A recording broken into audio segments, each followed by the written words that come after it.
is not a bad pick. It's Viper. Can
Warlock in the support position. Dream as the Viper.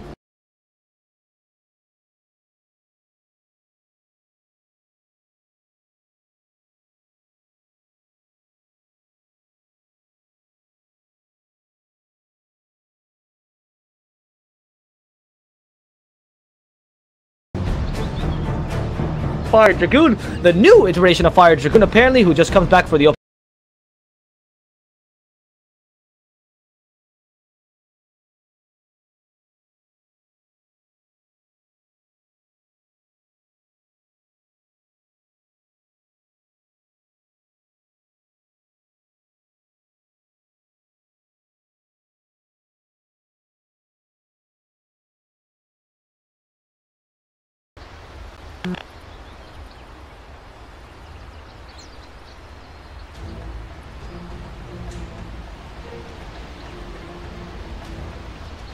We're already in this part of the game, and we have a lot of nice matches. And Phil's asking, I am not following Boom necessarily, but we do have this match from Boom. So essentially what I'm doing is I'm casting all the matches that I see that are pretty good, so we don't have much downtime, right? It's constant casting. So if you stay in this channel, you get a bunch of games, a good variety. I think if you just follow one team, not the greatest of things, because you just have a lot of downtime for no reason. If you just get a bunch of teams, that's much better, right? You get a bunch of variety, you see how a bunch of teams are performing, and of course, when the game gets into the bigger stages of the game, then we will be following certain teams. Game priority this time to MVP Revolution, to RRQ, to the Mongols, and actually, you know what? Yeah, screw it. To BOOM.ID, because I want to do some of these lower or lesser teams that are definitely not going to be casted by BTS English.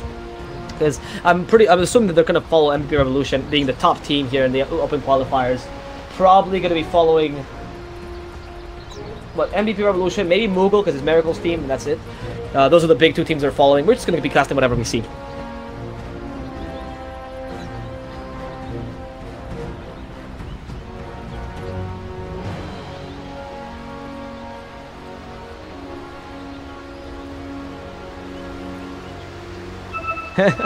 If you do enjoy the cast, feel free to follow on Twitter. There's where I post whatever games I'm showing. So if you wonder, you know, where can I find so-and-so game? Check Darlight Caster. Maybe he is actually showing it off. Who knows? Because I just want to watch good Dota. And like I said, I've been talking about this earlier, but I actually am a Spanish caster. That's what my usual job is. I'm just doing this out of love for the game, really. And a lot of the other amateur casters that are starting, not saying they're worse or better than me, it's more of the fact that they usually don't have they're not as used to doing this. I can cast for 24 to up to even 32 hours without getting too tired, or but dying, essentially. And I'll just die on my keyboard. I've done this so many times. In Spanish casting, we often do like 18 to 20 hour games, and I'm fine with that. As long as they're best of ones, not best of threes, I don't get too tired, especially if the games are quite quick and fast. We can talk with the viewers. So the point is that a lot of casters are not able to last that long, and my whole point is to offer as much coverage as I can of these qualifiers, because eventually we're going to start losing casters and bleeding casters over and over again. When a lot of streamers are like, okay, it's been 8 games, it's really tiring, casting is quite tiring, so I'm just here to offer as much coverage as I can of the best teams, trying to see the teams that have the least amount of coverage, or the least amount of English coverage, and covering them as much as I can with the best cast possible, of course. And of course with a different approach to casting. Again, I'm not trying to toot my own horn here. It's just like, oh, look how big creative caster I am. But, I casted we were the first people to do a noob stream back in the day when I used to, like 2 years ago. We were first people to do a noob stream in Spanish, and I practiced for that for, I think, 2 months. So when it comes to watching teams that are not that good, it's actually really interesting to watch what they do wrong, what they do well. I'm not going to be able to tell you, like, oh, this team is amazing for these reasons. I'm not a top-tier analyst, none of the sort, but for those people that don't really understand the difference between what it makes a 3K player and makes it like not a 3K, like say a 5K player, what makes a pro player, what's the biggest difference between their teams? It's interesting to just cast them and cast them from that perspective, right?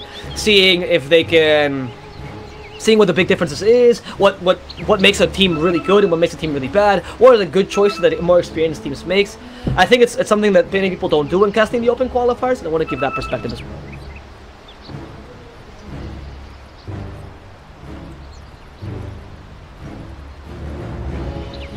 Offer casting is good enough that you want to watch the game, even regardless of the casting, right? The casting should add to the game, not necessarily deter you from the experience. That's what I feel really bad. I just love Dota with passion, so much so that I just want to offer great games. I just want people to be able to watch these games. I would cast them mute if it wasn't because I think people don't really like that. Just because it's just the beauty. I mean, it's the beauty of being able to watch all these goddamn teams. There's 1,024 teams. I think people don't really realize this. There's so many teams participating right now, and a lot of teams that don't even get noticed. Like BOOM.ID, nobody's casting their game but myself right now. Nobody's noticing these guys. And most are a notable team of players, but nobody's actually been watched them in games like Pro Dota Cup because they haven't been invited yet. They don't have the chance to actually show themselves yet. And they're the up-and-coming scene. They're the tier 2 scene. They're the lifeblood of the scene. It's important for this new blood to come into the scene for you to actually have better tier 1 teams. Like, something I always make the comparison is, look at the Dota we have right now and compare the Dota we had 10 years ago. We can say objectively, regardless of the meta and whatnot, that the players right now are better than the players before. We can. That's why a lot of players from Dota 1 era had, like, for example, anyone remembers Yafet? Why God? I love that guy. And I think that guy was great, but I don't think that guy was that great compared to the Dota players right now. Every single Dota player is insane. In fact, they're so good that drafting and strategy has been taken away from Dota sometimes, and they're actually so much emphasis on mechanical skill. A lot of players are just picked comfort picks because it's so goddamn good on these heroes that they're able to destroy with them regardless if they have a disadvantageous pick or not. And that's what makes Dota so beautiful nowadays. We're in a beautiful stage where we've actually improved a lot as a game, not just as a community, as a game. We're getting better players. And that's just because we actually emphasize a lot of the tier 2 scene. A lot of the lesser esports, I'm not naming any names, don't emphasize as much the tier 2 scene. It's very important to watch these games.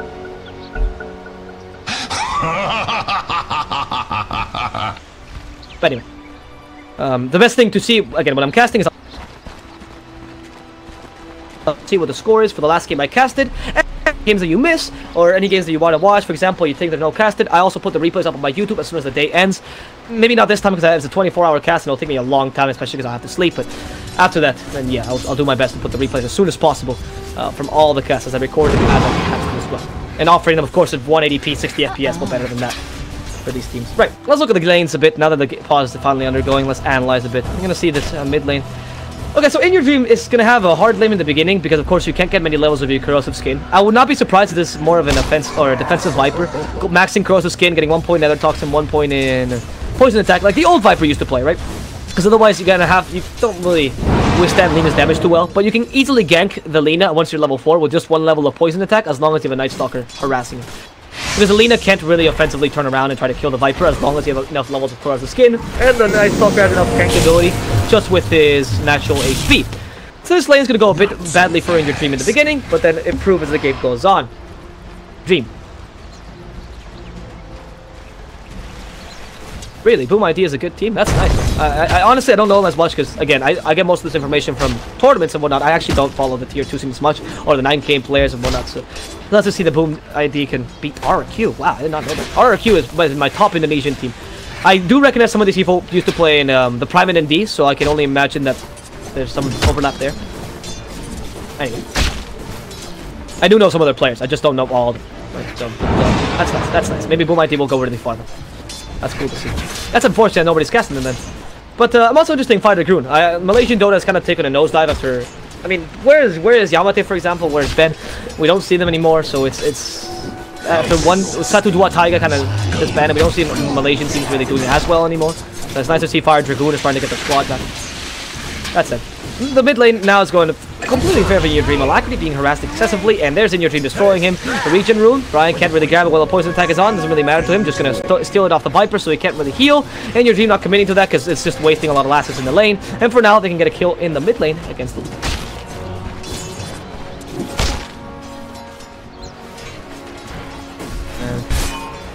I last all night. My girlfriend loved it. In the bottom lane, let's look at the other lanes because I haven't really analyzed them too much. This mid lane is probably going to be the most movements. It's going to be the most harassment here because, of course, you have a Viper. The Viper wants to win the lane. You're going to harass the Viper, help the Viper a lot. The Lina herself is also going to have a hard time against the Viper, so you need to help her with sanking. But the bottom lane is also an important lane here for Boom. They're just going to have an easy lane for the Ursa. And the comparison is, what is more important, an Ursa or a Sven farming out, and who can put more pressure? And Earthshaker in the offlane or the Clockwork. Probably the Clockwork against the Sven can put a bit more pressure, but not too much. The difference shouldn't be too big in terms of assets. However, the Sven can... The Sven has a much worse mid game than Earth just snowballs from there. Alacrity about to die to the poison attack, but Bryant actually helps him out. And here's the poison attack just to kill the Clock, sanking. He's trying to survive using the Roshan, but he's not going to be able to make it in time. That's a weird play like that. I think you want to use this little pocket, but it went to the wrong side. You want to go into the left side because there's actually a really weird pocket. Sorry, that's just the camera. There's a really weird pocket here that has no vision for whether you're inside or whether you're outside, and it's magnificent to juke, but he went into the left side, which was a bit bad for the sanking. He was going to die anyway.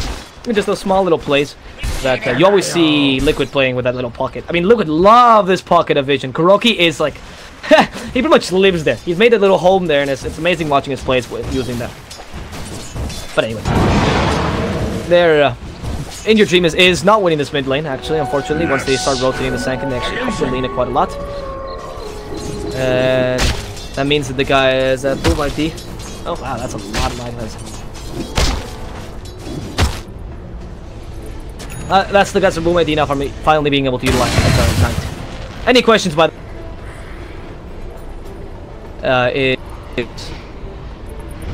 I'll answer in the pause then. Sorry, I try to dedicate myself to casting, unless there's a pause in the cast. I have to be rude, you know, saying. Alacrity here, Light Strike Array. Oh, the help from poison attack. They can hit Alacrity, but now with the Light Strike Array, stopping the Viper from attacking you. And now they're finally putting some pressure on the nighttime, but if you can't kill the Lina, then the Night Stalker pick is kind of wasted, because you shouldn't be able to put pressure on the nighttime. You should be able to wreck them in the nighttime. You're Batman, seriously. You're Batman playing against this weird woman, what is that, like Poison Ivy Fire style? Or Firestorm? Is that, I think that's a hero. Or not a hero, a superhero of sorts. Batman definitely beats her. You're one of the canon guys. You should be able to attack her easily with a void and harass her much more. But of course, with the Sanking roaming around, it's a bit difficult to dive. You don't want to put too much pressure against Lina, because if you dive offensively, she can easily punish you. Light Strike Array, Dragon Slave, and Laguna's Blade, which she's soon going to have. And in the end, the first minute of nighttime already wasted. And even though BOOM.ID does have a slight advantage here, it's not enough to make FDG be at all afraid of this. Zaki comes in, Despacito, trying to go for Maurice, Despacito, but Maurice is going to be stunned out easily, and the Shadow Word finishing him off. Primo Cell not going for Yang with the Earth Swipes, 2 stacks already, and Yang will go down just an easy 3 attacks from Primo Cell. He has the face bush, should be able to outrun Brian, especially if he can just keep the trees. Oh, goes the right way and finds the secret passage, and with the Declaration of Independence, Primo Cell running away, National Treasure reference, and with that he gets an easy kill onto the Jakiro. Good stuff, because that you force the rotation to the supports into the bottom lane, leave the Viper against Lina alone much more often, and the Night Stalker maybe can have some utility this game because he's still level 3, has been able to do absolutely nothing during this nighttime. Already 2 minutes of it wasted, and he hasn't gotten a single kill or even helped in one of those kills. Maybe in the bottom lane against a Chiro a bit, that's it. He was not stuck in the fissure. They hit him pretty hard, but he also hits pretty hard. The Ice Path stopping him in his tracks, and they kill Brian before he can die. The dual breath will finish him off, but in the end, the Ursa does get a counter kill as a result. Really good fissure there by Zaki, ensures that the Ursa cannot make it to home alive, even with the help of the Shadow Word healer.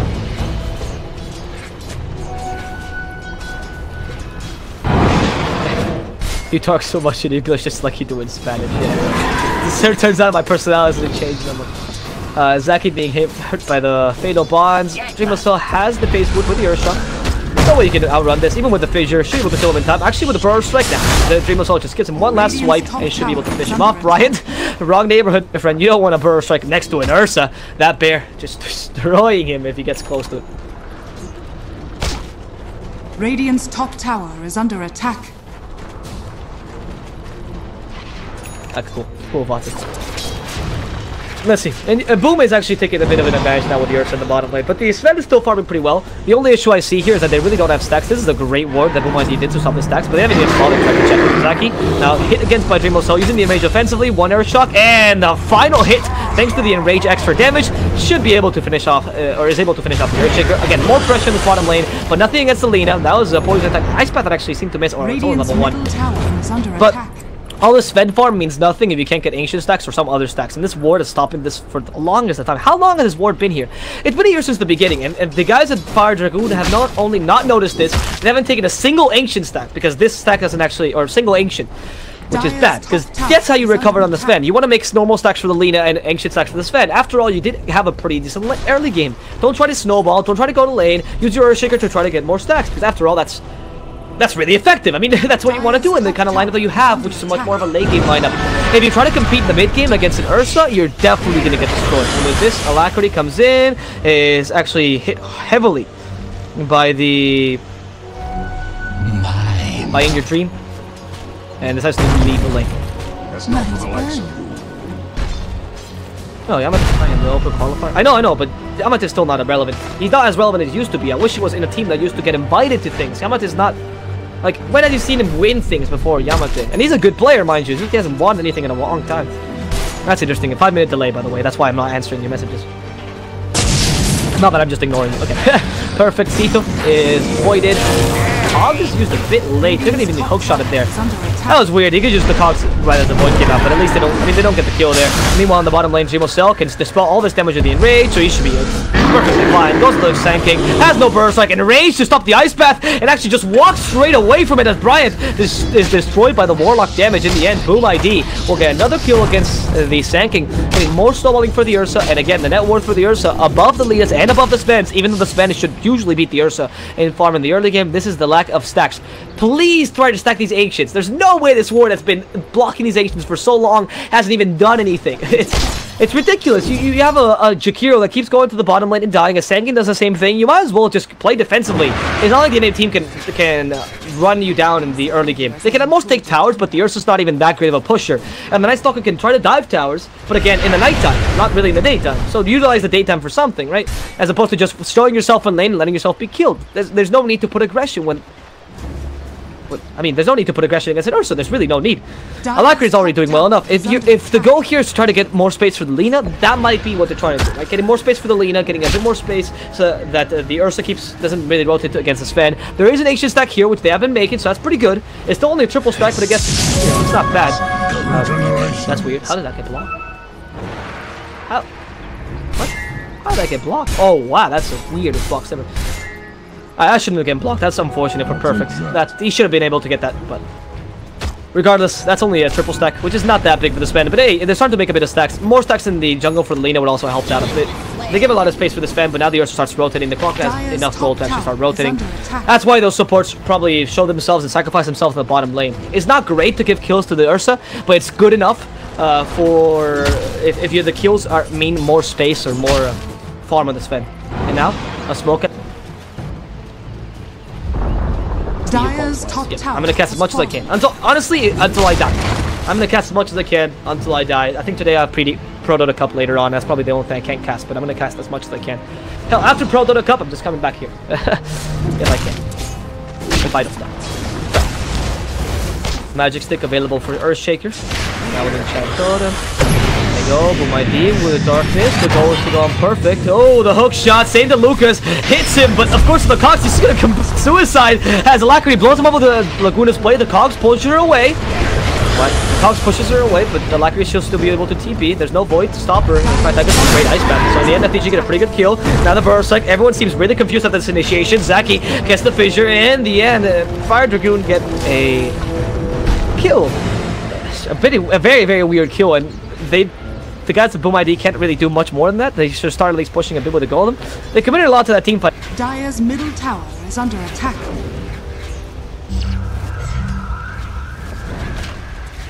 Radiant's top tower is under attack. And now you'll see the BOOM.ID guys trying to push the tower. And the mid lane. A good tier 2 that's gonna, a good tier 1 that's gonna fall, especially to the Viper, trying to get a bit more of that damage. He's going straight up for the Midas. Actually, can't tell the global haste. It is a Midas. Okay, the Midas is not. I like the Midas on the Viper actually. I think the Midas Razor, Midas Viper is something that it really as much in them. It gives you Midas is actually a very interesting item, which again I'm just doing noob stream at this point, because Midas allows you to team fight and still preserve your farm, which on how Razor and Viper are played, which is not the kind of playstyle that used to be. They're not a 5-man hero try to 5-man split push, or sorry, not split push, deathball push. They're more of a hero that likes to take easy engagements early on, try to use their advantage, but again not try to do 5-on-5 engagements too much, and because the mechanism is not that great of an item anymore to try to do those things, not utilize that for push. So if you go for the Midas, you get that farm anyway that you would get on a usual carry without sacrificing all those 5-on-5 engagements. Now, Night Stalker went in so far in the middle of the Macropire. There's so many flames attacking him. Night Stalker's going to see the light of day and literally burn him up. With that, Fire Dragoon getting another kill onto the enemy support, but that's not really gonna. That's an angry diver. That's not really gonna help him too much, because of course they need to kill the Ursa right now or the Viper. However, the Sven has been maintaining his farm pretty well. Perfect has not gone too much into the enemy team fights, which is smart, using all of the god strength to kill creeps right now, and occasionally the team fight he got against the Clockwork. And even though they're not making the most stacks in the world, he's farming at the same rate as the Ursa, and if they can outfarm the Viper, that's really the only thing they can have. Now in the bottom lane, Primo Self, he's been stunned, he already wastes his enrage, has a Flame Dagger magic as well, but can you really run away from this? Too many stuns for the enemy team, and this poor Ursa's gonna suffer some big animal abuse as Perfect Cito gets the final hit on him. And an extra kill. That was a worthwhile rotation for the Sven. He gets a lot of gold out of it, so they don't lose much. And FTG are playing pretty well. It seems like BOOM.ID is gonna have a worthy opponent this match.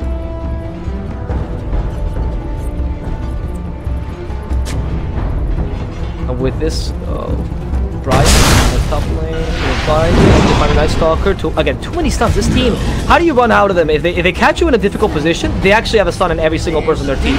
I know that's like a challenge they had, or maybe they want to do the quest. What is a companion quest? Some people with your team like 300 seconds or whatever. I'm not entirely sure. I mean, I know an expensive companion, so I don't need to. But they do have a stun on every single hero, and with that it's really hard to actually outrun them. They have great setups, a good amount of range on most of their stuns, and if they find you in a difficult position, it's an easy kill. In fact, this is the kind of lineup that wins a best of 1 but will not win a best of 3. Like, because the second game you start banning one of these heroes, you're like, okay, this is too much, it's excessive. Or you get the BKBs or whatever, second game much earlier, or you make different choices. But in this game, since it's a best of 1, they might actually just win because of this kind of fluke lineup. Not really fluke lineup, but a really aggressive lineup. Especially because they have a Sven, which gives them a lot of game in the late game, meaning that you just can't wait for this stun lineup to be weak to your BKBs. You have to win that mid game minute 25-30 when your BKB finally comes out on the Viper and on the Ursa to try to have enough damage to. Dire's middle tower. Well, that's in your dream. Will be able to take the tower in the mid lane. No, the catapult finally coming in, but I'm actually waiting for the catapult nowadays. It's very important because the catapult deals a ridiculous amount of damage. Special trick: use Alacrity in your catapult nowadays. Oh my god, it's ridiculous. It deals like, look at the damage. It's 40 damage, but the siege damage is improved against towers and whatnot. It's with an Alacrity, for example, it's just fantastic. Or even a Drow or Ranger, or those catapults are incredibly buffed. Even though they come less frequently, if you can utilize it, actually punishes, or sorry, rewards lane control much more than the new patch with the whole catapult thing and the more lane tips and whatnot. If you get good lane equilibrium, you're gonna do much better this patch. Now, Team Marcel with the Fury Swipe starts attacking the Roshan. That's gonna be an easy Aegis for him. There's no way to contest this really, so that's going to give him a lot of edge in the next fight. Interesting that he's going for Vlad's as opposed to the BKB. I would just like to see BKB straight up, but I guess Vlad's gives you a bit more armor to resist this. In your dream in the bottom lane, it comes perfect with the Storm Hammer. Now activate the steroids. Stun out Viper. They even use the Echo Sun to commit everything. Too many stuns, but In Your Dream survives everything. Takes it out. They miss the Ice Path. In Your Dream trying to kite him away, but the dual breath will still hit him, and he'll eventually die to the fixture. But Dream himself is fighting in the sea of flames and gets the kill against perfect. Now Alacrity wants to fight against the clock. He's stuck in the cogs. He can't do much. He has to commit suicide in the end with a Bloodstone. The Berserk to get the Sandstrike away. And let's see if they can stop Yang. No, the Battery Saw won't reach him in time. That just fades away before the Blockwork can reach him. In the end, that's the 2-4-2 engagement if you consider the suicide a kill, but they don't get a kill on the Lina, which is important. They actually lose the tower, which is really unfortunate. Those catapults, like I said, very powerful. And the guys from BOOM.ID, well, will lose the Viper regardless, which is very bad for them. I mean, the mid laner Viper, that's one hero that really doesn't recover in the late game, so you really have to make use of him now. Of course, he tanked a ridiculous amount of damage, but I think overall the Viper did his job. It's not really a mistake for him to just fight there, but it was still... It still shows how powerful Dragoon's lineup is. The Sven might have gone a bit too far. He could have just left after they killed the Viper. The clock are going in, and the good TPs by BOOM.ID is what they should keep doing, right? They should use this early game advantage, especially with tanky heroes like Viper, Ursa with the Enrage. They're gonna try to get counter kills. With that, let's see if they can take down the tower in the bottom lane. Dream himself with an Aegis is able to take this tower without much.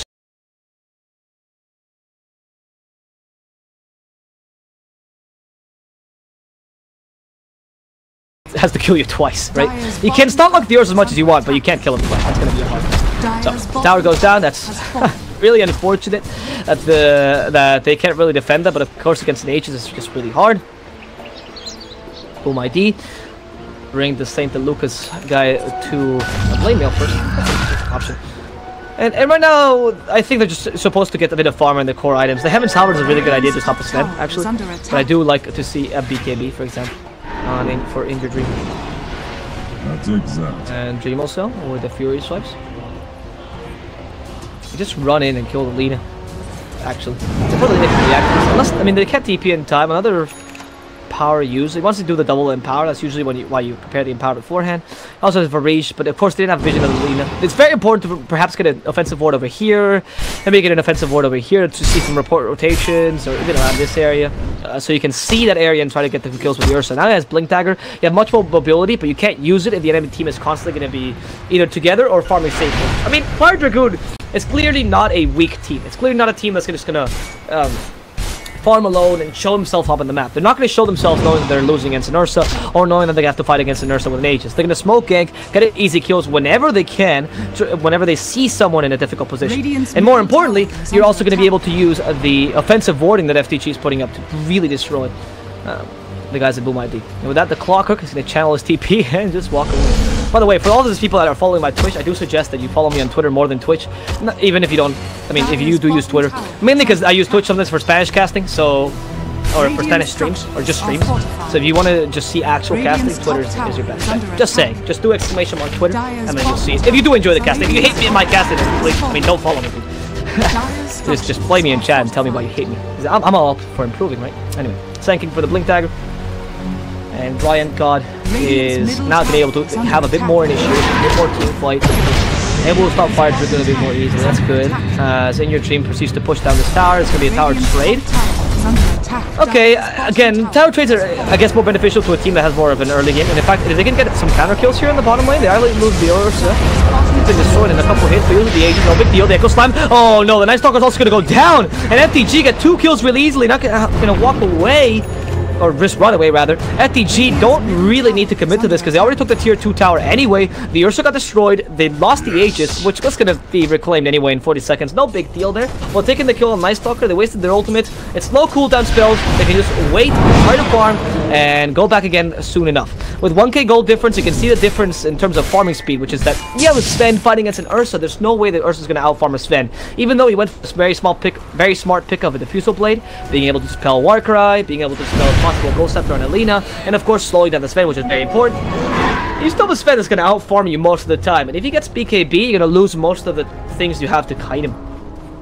And he's close to it. I mean, maybe Blink Tag would be better, but I like the BKB pickup early on, just to stop the Void and the annoying Warlock. Sorry, the Clockwork, Battery Assault, and the Viper. Viper Strike is so annoying, especially with Poison Attack. Of course, it's me, not oh, actually, no, not Viper Strike, sorry, not the Poison Attack, not the Viper Strike. I forgot the Viper Strike has a really strong ability to go against BKB target. There's still a good pickup here for this Sven. Sorry to stop some of the kiting that the enemy team has. And FTG might actually have a little bit of an advantage, just because the late game is completely theirs. This is why best of ones can go for it. Dire's middle tower is under attack. Yeah, it's some very good. Middle tower has fallen. I see the point of the Midas. Yeah, it's definitely the idea that Midas creates farm out of nowhere. So that's a very important fact that people forget. People always think, oh, Midas makes you farm faster, makes you blah blah, you know. But it's the fact that you don't actually have to kill more creeps to get more farm like you would with a Battle Fury or a Maelstrom. Because if you go with a Maelstrom or a Battle Fury, you actually need to go in the lane and kill a bunch of creeps. If you don't get that, you just don't get the farm. Whereas the Viper, in this case of the Midas, just literally Midas is 1 creep and literally gets 4 times their gold and a good amount of experience out of it as well. So that creating experience and farm out of nowhere is a very valuable attitude or thing about the Midas, which is why team fighting heroes take somewhat of advantage in it. I like that you guys are doing a bit of mouse in the field. Execute. Oh, Light Strike Array hitting him, but there's the Macropire destroying the Clockwork. Actually, Night Stalker got zoned out by the Fissure and the Kong's not the best play. They continue fighting here. In fact, AU Dream wants to go against this Zaki, but he's been stuck in the Ice Path. Now with the Light Strike Array, Epicenter already starting. It might hit the Viper, but the Golem stops him right there. But Reach fighting against the Sanking Clone. The Clockwork goes to the Roche Pit. Might not have been the best of ideas as he just dies against Alacrity. The Viper still surviving though. He actually gets the kill against the Sanking finally. And Fire Dragoon will be losing 1 hero for 2. Also forcing a buyback. Not the best of engagements there for BOOM.ID, but Fire Dragoon, I mean, don't get that much out of it. You get 2k gold increase, but it's just the issue that Alina and the Sven are starting to become much more relevant heroes than the Ursa, and you see how easy it is to kite the Ursa. He does not have the BKB. I like the Diffusal Blade pickup when you want to play offensively, but it might not have been the best of choices when you have so many things that can kite you. So many things that can kite you. Because of course you have the ability to just stun lock the Ursa for the whole team fight, and if you don't even have an Aghanims, how are you supposed to get out of the stun lock? Even with the Enrage that can take away some of the damage the enemy team has, you also have pretty tanky heroes, and on top of that, a Warcry. Like, that's the best ability to tank an Ursa damage, right? Yeah, the Ursa beats the Sven because he blows him up, but not when you have... Not against a Sven. It blows up the Sven, of course, but it doesn't blow up the rest of your supports. The Warcry completely wrecks the Ursa because you get extra movement speed, extra armor. The Ursa to begin with actually has to deal more damage to kill you, and on top of that, you can just run away from him. There's a lot of good things that the draft from Fire Dragoon did that are actually making them win the game. I think more than execution, there's been an outdraft here for Fire Dragoon, so it's been really good. Super important because if the draft is so good that you're actually completely countering the enemy team's draft, then you're getting a huge advantage for your team. Even if your as long as your execution is decent, you know, like at the level of say 6-7k, I suppose. Let's go by MR because a lot of these teams aren't pro. If you're at the level of coordination of a decent tier 2 team, they can bring out BOOM.ID even by just having a good outdraft because. I mean, drafting is super important, and it's a best of 1. You can't come back to them. You can't say, next time I'll ban this draft because it was just an obvious surprise pick. You can't do that again. I mean, the amount of stuns in this draft is still surprising. Every time I look at it, it's impossible. I mean, it's the first draft I've seen in a while. It has a stun in every single hero, and it still has a good amount of cohesion and coherence. It's surprising that I didn't ban things like the Sven, for example. The Sven, I commented in since the beginning of the draft, and your BOOM.ID could have just done that. Especially because they went for the Viper, which is a hero that's particularly weak against the stun draft, because you can just ignore the Viper for a while. It's like... You have a Viper and you're super tanky, right? So you're super happy, Viper's going around. You cannot deny that. Viper's going around, being the god of tank. He has super magic resistance, so all the stuns are worthless against him. That you can't kill him in time. But of course, he's stunned for so long with all these area stuns that he actually can't hit you. And so he's just a snake then. Like a little, dummy that's taking a lot of damage. And, you're taking a lot of damage, that's fine. But once you can stun him forever, you're not going to bother using a Lagoon's Blade or the God Strength hits on him. You're just going to go in and kill the rest of his team, and then when the Viper's alone, it's like, hey, do you want to fight against 5? And Viper won't have an escape mechanism to make it out alive. Especially with...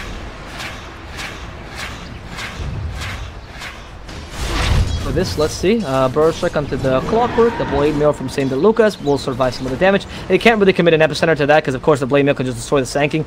And you don't really know where the enemy team is. You need some more offensive vision if you're going to play here for Fire Dragoon. I like the defensive vision here. I actually do. Because you're protecting the Sven more than anything. But, of course, without offensive vision, going for those kind of ganks is a big thing. Actually, they need a ward. Anyways, Zaki used the Echo Slam, stops the Earth Initiation, but Zaki might still die. Wow, the Golem doesn't actually cancel his Blink Dagger. So Zaki blinks in time. The Fissure can still stop the Dreamo Cell. They don't know where this Earthshaker is, and the Ice Path is stopping. The Rocket Flare finally finds him, but the Ursa's already dead, and the Earthshaker might even survive this engagement. Alacrity comes in with a haste. Ironic. And they force-stab Zaki to safety. This Earthshaker not only got saved, but actually helped get a kill on the Ursa, the enemy carry. Even if he had died, that would have been a worthwhile kill. But he honestly gets saved. That was a fantastic play by Fire Dragoon. The constant rotations there, playing a full Protect 1 strategy, giving a lot of space to the Sven, are working so well for this team. I'm actually surprised. It's not only the outdraft, their mechanical skill is up there, and their strategy is really good. Honestly, I'm surprised by how much coordination. Honestly, I haven't seen it before. I think it's a new Fire Dragoon squad today. Good job, guys. Good job. It's always nice to see new talents in the scene. Because we know BOOM.ID has some pretty good people in their team. Varij, at least, if anyone's followed the Indonesian scene for a while, they know that guy, and so in your dream as well, one of the top Indonesian pros right now. But they can't do much when the kind of picks they had, especially against a team that can actually execute this complicated draft so well. And this draft is complicated because you rely a lot on the team fights and whatnot, but they're playing the strategy properly. And now they can just defend this Roshan, this be ideal, but they don't think they know this. I don't think they know that the Roshan is happening. They went in with this smoke. Okay, I don't actually know if they saw that or not, but they definitely decided to leave that in. This is like, oh, there was a ward here the whole time, guys. We could have just taken this down. They don't see the sentry, so the sentry's gonna get dewarded. At the very least, you don't have to waste the sentry for that. Yeah. Unfortunately, you lost the ward. You should start... Yeah, they have really good sentries to protect the Roshan pit. You can see clearly the Roshan domination by BOOM.ID. Or the fact that they want it so much. The issue is Fire Dragoon can't take the Roshan easily. They don't have a counter Roshaner, I guess. Counter. Like a Puck, for example, that threatens a Roshan. You don't have a Bristleback, for example, that takes it quickly. An Invoker, Lycan, all these heroes. Wraith King. You don't have a hero that can take it too quickly. The Sven is alright, but not the best. So... risking or putting a lot of pressure into Roshan, not that great, especially when you can control the Ursa so easily. And giving him Aegis and giving the Viper cheese is annoying, but I don't think it's too annoying for Fire Dragoon or winning most team fights by just completely controlling the enemy team. And of course, what they want to do is delay this game as much as possible, because the enemy team doesn't really have that much pushing power. If they do win a team fight, unless the Ursa goes for Desolator, I don't see them pushing that many towers, so they can actually sacrifice 1 or 2 team fights and still be on top. As, like I said, the late game is completely in their favor. The Viper... Actually, I haven't seen the Viper scale into the late game anymore ever since the Orb effect change of the poison attack. But I do still consider this hero a pretty weak late game hero. Close to a Sven, I mean, he's gonna beat you in the late game for sure. And the Lina actually gets a huge boost when you get to the hyper late game with that level 25 talent, that Fire Soul stack plus 40 attack speed per stack. I mean, people have never calculated this, but you get 3 max stacks, right? That's currently an attack speed bonus of, what is it, 240... No, 240 plus 15, so yeah, 255. 255 attack speed bonus. With a plus 40, you actually make it into a 365. It's pretty much max attack speed for the Lina. Actually, it is 100% max attack speed as long as you have 1 or 2 items. That plus just a decent amount of damage, and you can destroy. I mean, you can blow up anyone. Get a Bloodthorn, get a Daedalus, and anyone blows up to your damage. And that's why she gets a huge boost back then when she gets to level 25, which is important. Plus the 150 attack range, the plus 50 damage. She's almost made to be a physical carry in the late game, which works really well with a Bloodstone to give her the enough sustain to do this. And that's when Viper becomes really weak. In the hyper late game, when the tankiness that Viper has is no longer relevant because nobody's tanking the late game, you just get blown up regardless. And oh yeah, that's at least a kill for FTG. Oh, sorry, for In Your Dream. Maybe? No, not the name, but kill for In Your Dream. BOOM.ID can't actually kill the Jakiro in time. They're just gonna let Execute get that. MKB already finished up with the lead up, and they go for this bottom lane. We see a TP, the Golem, and the bottom lane to actually try Brian. He has now burst to stop this upheaval, and Zaki is really Despacito right now. Has to use the fissure to stop the upheaval. Brian tries to TP away in time. Can they kill him? Yeah, one last Viper Strike, or one last Poison Attack will finish him off. Meanwhile, Zaki tries to go into the base. BKB, sorry, blinks away with TP as well, but that Rocket Flare finishes him off. And Perfect not actually joining in this bottom engagement means that it was an easy rotation from the guys at Boom, able to get that kill quickly for them. Noticing a lot of lag in the servers.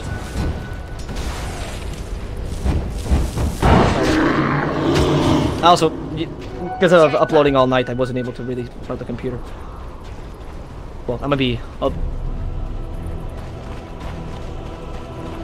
You have a pretty strong GPU. Computer's making stream. But there's a bit of lag. Notice it on stream. I'm just thinking it's probably just but actually,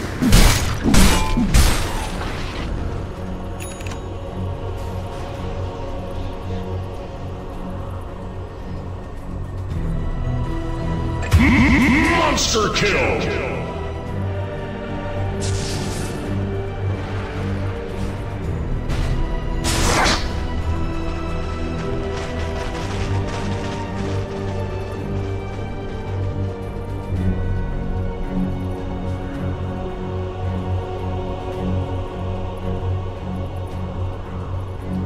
Radiant's bottom tower is under attack.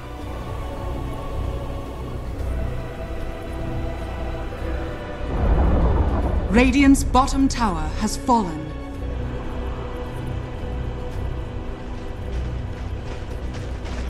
Radiant's bottom tower is under attack.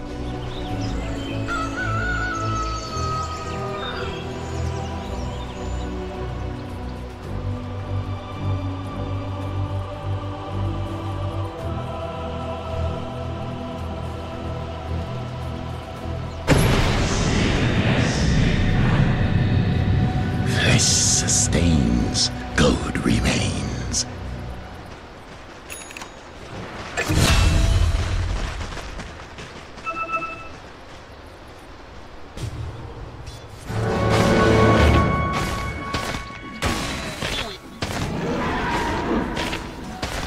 Not so fast.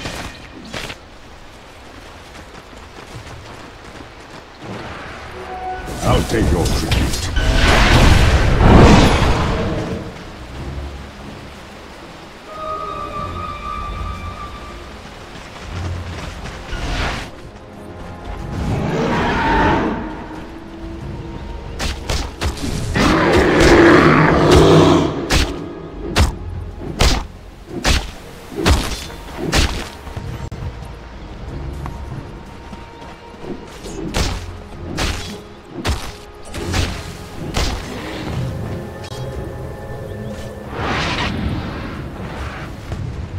Gold and sweet.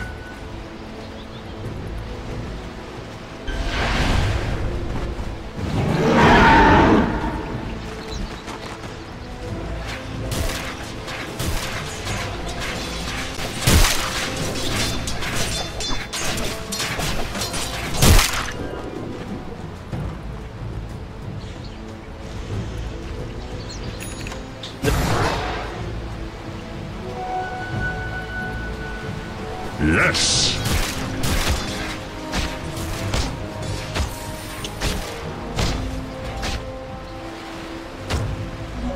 Regeneration!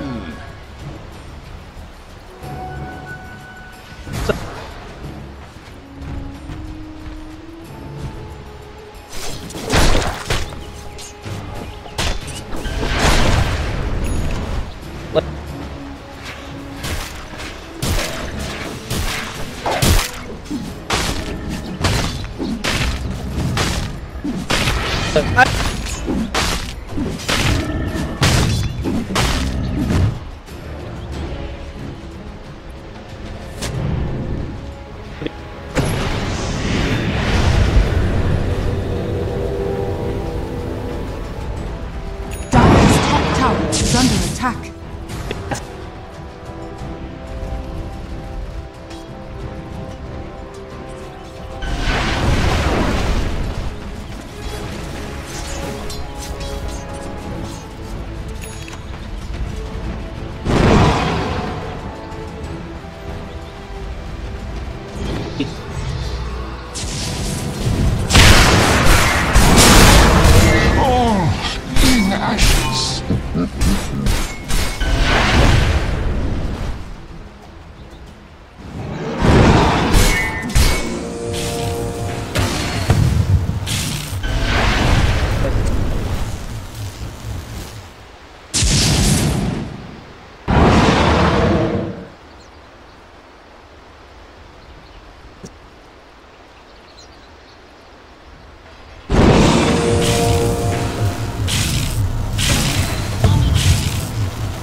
zigzag. Double damage.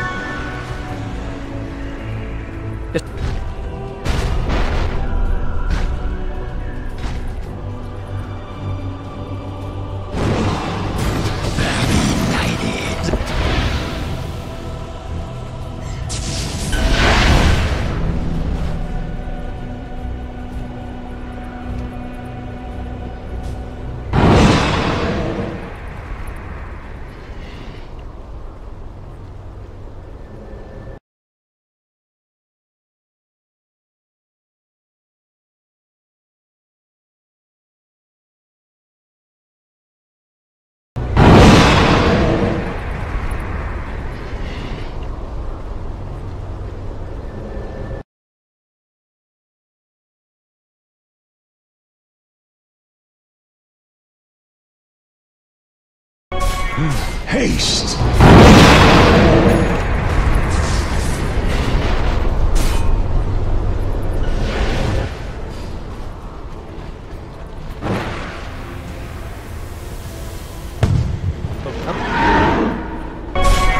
Haste!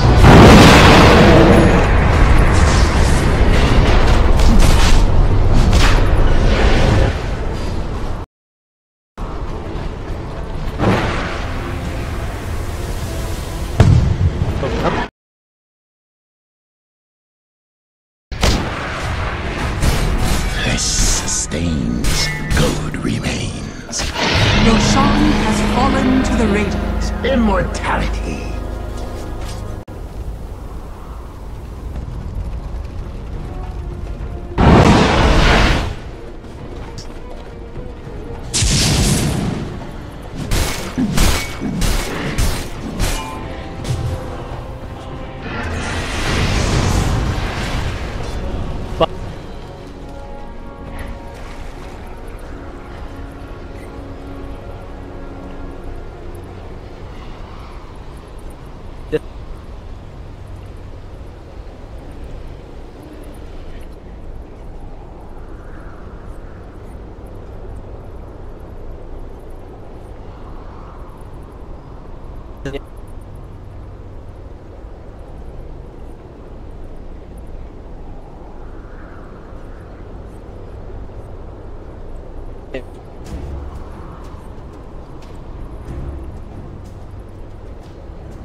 And it's up!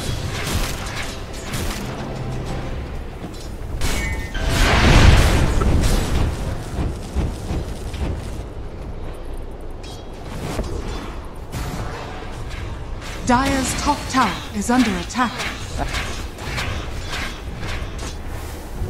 Money to burn.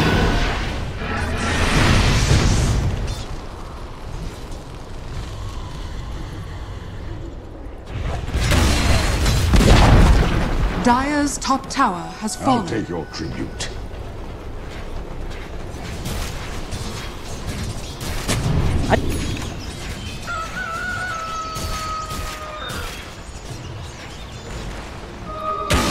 Fuel for my fire.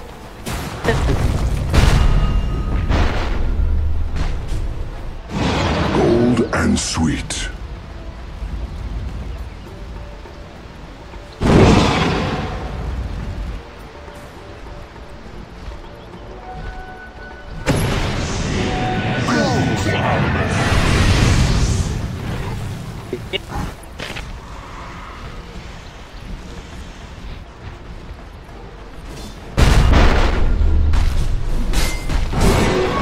Invisibility!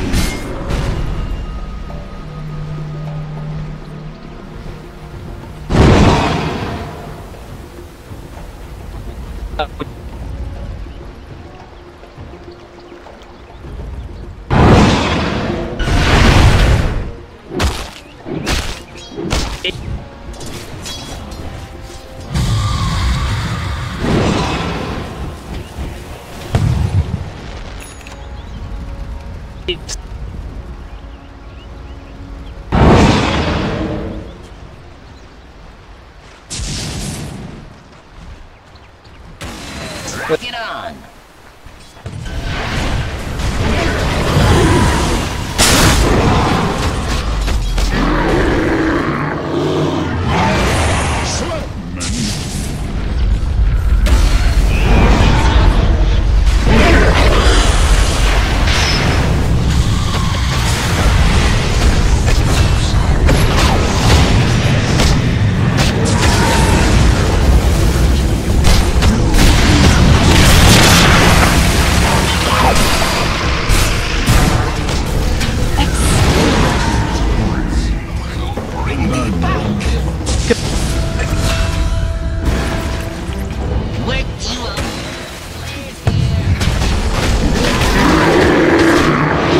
Middle tower is under attack.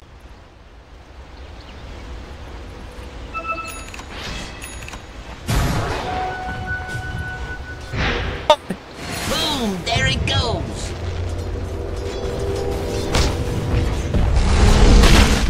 Dire's middle tower is under attack. Dire's middle tower has fallen. Dire's structures are fortified. Dire's middle barracks are under attack.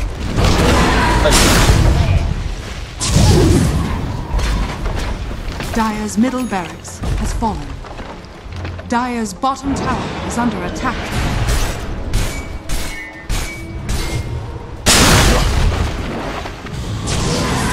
Dire's middle barracks are under attack.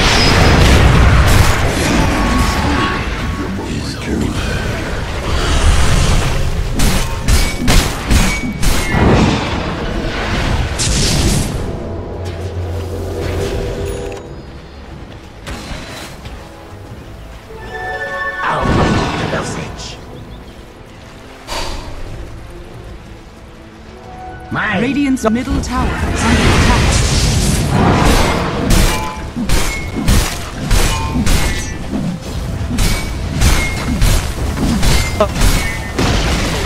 Radiant's middle tower has fallen.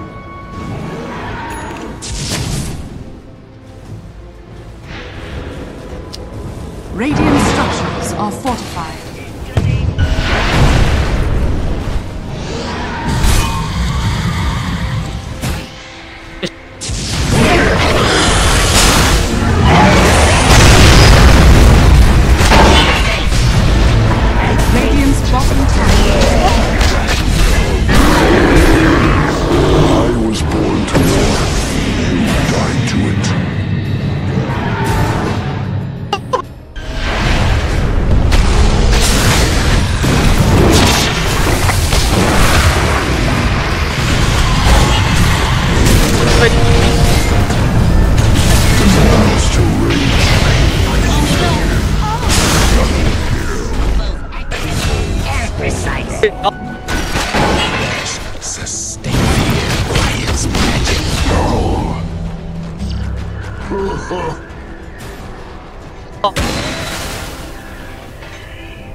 Haste!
Boom! There it goes!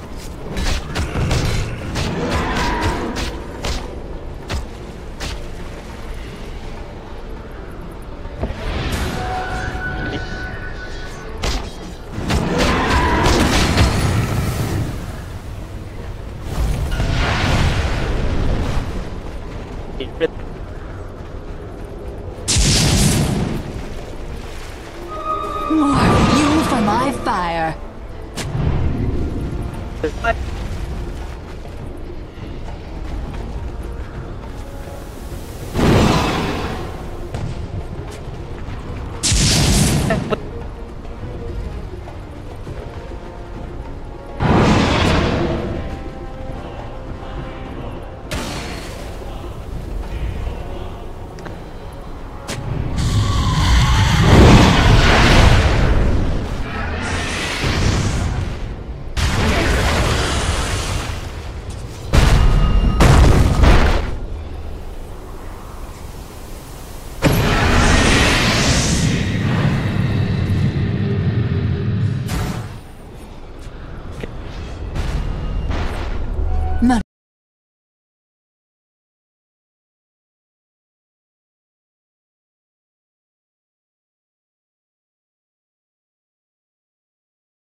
Boom!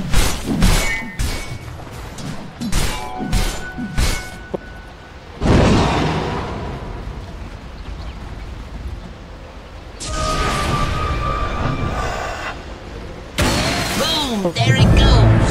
'Twill be night for all soon enough.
Double damage.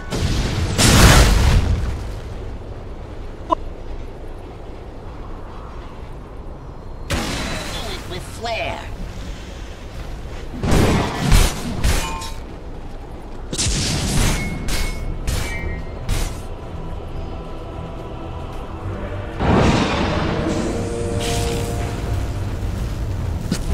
Radiant's bottom barracks are under attack. Radiant's bottom barracks has fallen. Radiant's bottom barracks has fallen. Radiant's middle tower is under attack. Boom! There it goes. Radiant's middle tower has fallen. Radiant's middle barracks are under attack. Not with your flares here. Radiant's middle barracks has fallen.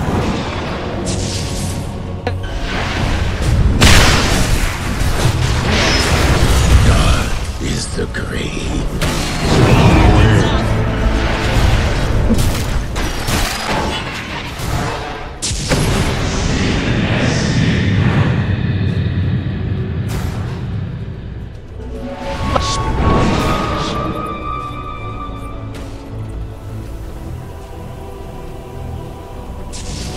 I'll take your tribute.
Invisibility.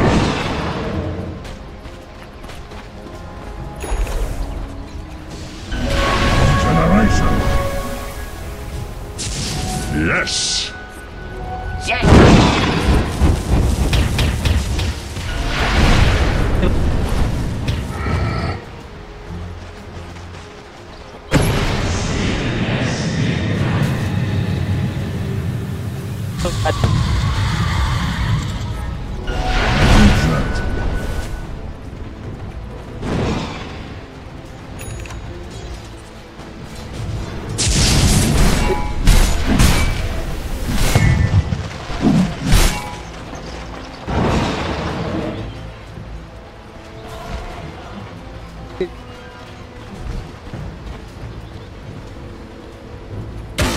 Do it with flair.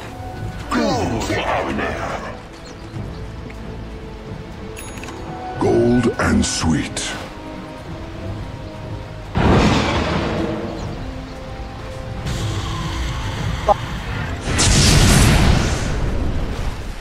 Double damage.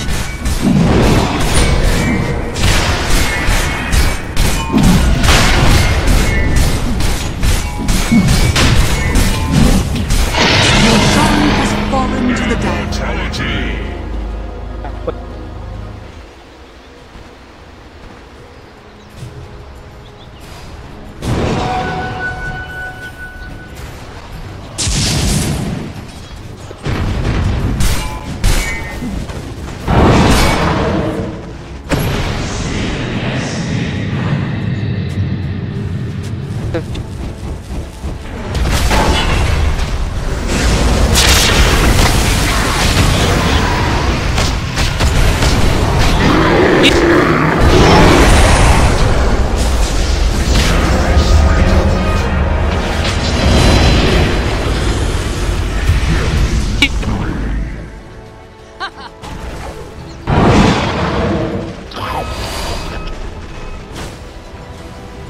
Radiant's top tower is under attack.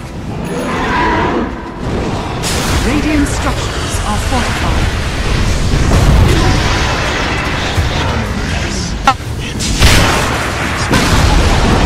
Radiant's top tower is